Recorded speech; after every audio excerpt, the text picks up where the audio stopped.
तर पापड की पुढे भाजत असतो तुम्हाला तुम्ही पापड बी याच्यात भाजू शकता. ठीक आहे. पापड टाकून द्यायचं त्याच्यामध्ये, याच्यात ठेवायचा. ठीक आहे. नंतर याला असं लावायचं.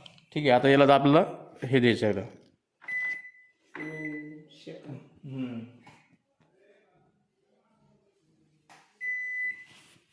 ठीक आहे. तर पापड ठेवलेला आहे. आता पापड आपल्याला किती याच्यात होईल काय म्हणजे आपल्याला माहिती नाही आलं. ठीक आहे. आता आपण पापडला किती देऊन आलो, 1 मिनिट देऊन टाकू डायरेक्ट. ठीक आहे. 1 मिनिट दिल्यानंतर स्टार्ट करतो. तर बघायचं आपल्याला म्हणजे पापड किती मिनिटात होतो किती नाही तिथं, कारण की आता फिक्स टाइमिंग आम्हाला सांगता येतं किती मिनिटात होईल म्हणून. तर तुमच्या एकदा यूज केलं का तुमच्या लक्षात येऊन जातं ते नंतर.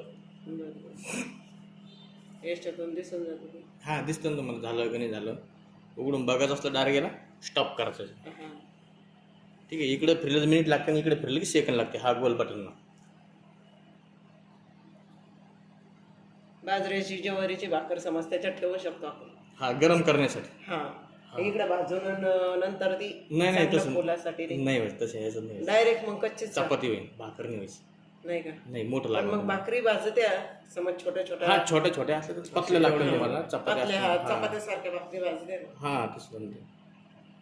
आता आमच्या मुलीच तिथे ना, तर मग ती भाकरी बी भाजते. हा, नाही ते आपल्या खेडेगावात कसं जाड राहतात ना, ते नाही जमत. नाही, पतले असतात एकदम छोटे छोट्या हॉटेल सारखे आपल्या फुलक्यावानी आपले. फुलक्या. हा, ते चालतात. तुम्हाला तवा दिलेला चपातीसाठी. हा, आता हे बघ, हे झालं आपलं. ठीक आहे. आता त्याला घालून उडून बघू शकता. ठीक आहे. हे बघा, 1 मिनिटामध्ये पापड होतो आपला. आज वाटलं थोडं झालं तुम्ही सेकंड बी देऊ शकता.